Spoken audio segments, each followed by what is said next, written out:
राजेश और सुमित्रा एक ही कॉलेज में एक साथ एक ही क्लास में पढ़ते थे।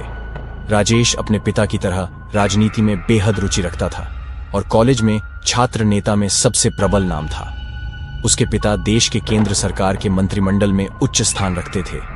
राजेश जितना अधिक नेता में प्रबल था, उतना ही वह लड़कियों का दिल जीतने में भी प्रबल था।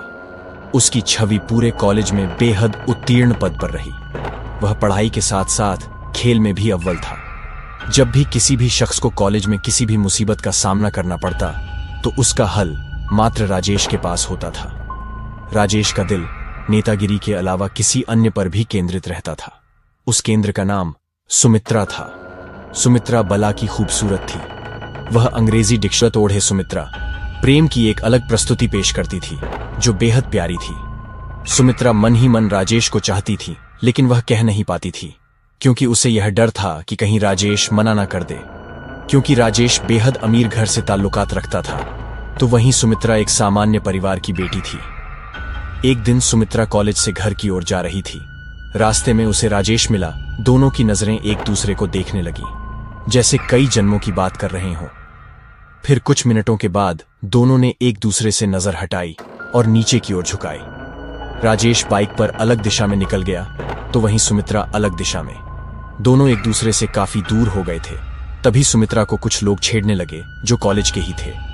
सुमित्रा काफी घबरा गई और वहां से तेज रफ्तार में दौड़ने लगी।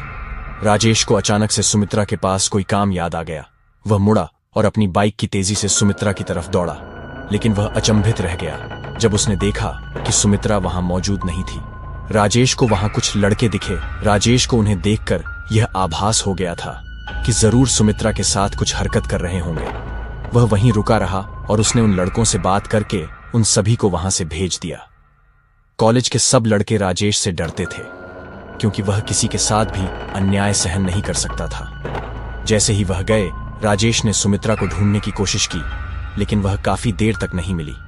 परंतु जैसे ही वह वापस जा रहा था, तभी उसको किसी के रोने की आवाज आने लगी। यह आवाज एक गली से आ रही थी। राजेश ने उस गली की तरफ मुड़कर देखा तो सुमित्रा को पाया। सुमित्रा काफी भयभीत थी। राजेश ने उसे अपनी बाहों में ले लिया और उसे भरोसा दिलाया कि वह उसे कुछ नहीं होने देगा। समय बीतने लगा और दोनों के प्रेम को अब नए रिश्ते की डोर में बांधने की बातें होने लगी। सुमित्रा और राजेश दोनों का विवाह होना तय हुआ। सुमित्रा ने बताया, वह अनाथ है, उसका कोई नहीं है, वह बिल्कुल अकेली रहती है। इस पर कियों ने राजेश के घर से आपत्ति दर्ज की, लेकिन राजेश का सुमित्रा के प्रति प्यार देखकर वह शादी कराने को राजी हो गए। उनकी जोर शोर में शादी संपन्न हुई। दोनों एक दूसरे में बेहद खुश थे। 3 अगस्त को प्लान बनाकर दोनों अपना हनीमून मनाने हिमाचल प्रदेश के शहर कसौली पहुंचे। कसौली के प्रसिद्ध रेस्टोरेंट कसौली पैराडाइज में अपने प्यार भरे लम्हे बिताने के लिए उन्होंने वहां के मैनेजर से एक कमरा बुक करवाया। राजेश ने सुमित्रा से कमरा चुनने को कहा। वह रेस्टोरेंट 5 मंजिला था। सुमित्रा ने सुझाव दिया कि कमरा तीसरे मंजिल पर ही लेंगे।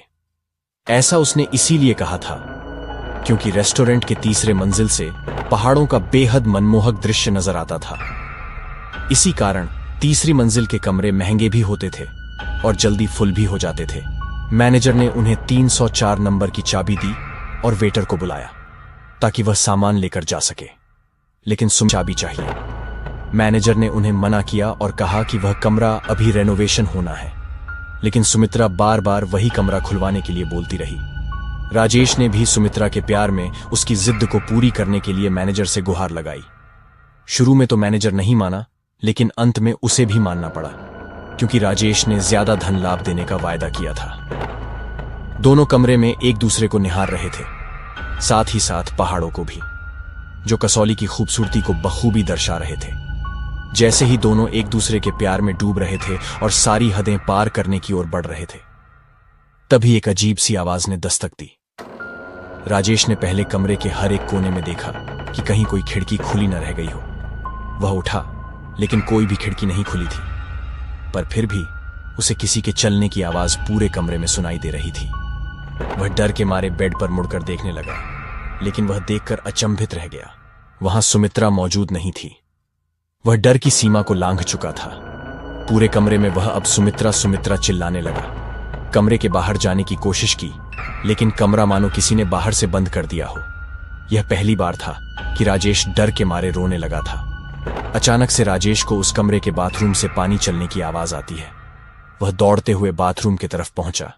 जैसे ही वह उधर पहुंचा, पानी की आवाज बंद हो गई। जानू, कहां ढूंढ रहे हो मुझे? आओ मेरे पास, सुमित्रा की आवाज आई। राजेश ने देखा कि सुमित्रा बालकनी में खड़ी हुई थी।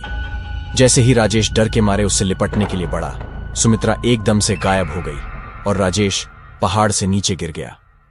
उसकी मौत हो गई। अगले दिन उसकी लाश पहाड़ से बरामद हुई। इंस्पेक्टर रणदीप सिंह को इस घटना की तहकीकात करने की जिम्मेदारी मिली। उस लाश के पोस्टमार्टम रिपोर्ट के मुताबिक राजेश की मौत से पहले उसकी धड़कन काफी तेज चल रही थी। इंस्पेक्टर ने सुमित्रा को ढूंढने की बहुत कोशिश की, लेकिन उन्हें सुमित्रा का कहीं पता नहीं चला। इंस्पेक्टर ने मैनेजर से सीसीटीवी कैमरे की फुटेज मांगी, परंतु वह रिकॉर्डिंग देखकर परेशान हो गया, क्योंकि सीसीटीवी कैमरे में सुमित्रा की कोई फोटो दिखाई नहीं दी। इंस्पेक्टर को यह मैनेजर की चाल लगती है। इंस्पेक्टर राजेश के घर पर उसकी मौत की खबर लेकर पहुंचा। सभी परिवार वाले आहत हो जाते हैं। इसी वक्त राजेश का भाई इंस्पेक्टर से सुमित्रा के बारे में पूछता है। इंस्पेक्टर कहता है कि कमरे में तो हमें कोई नहीं मिला। सब घर वाले कहते हैं कि राजेश और सुमित्रा का हाल ही में विवाह हुआ था।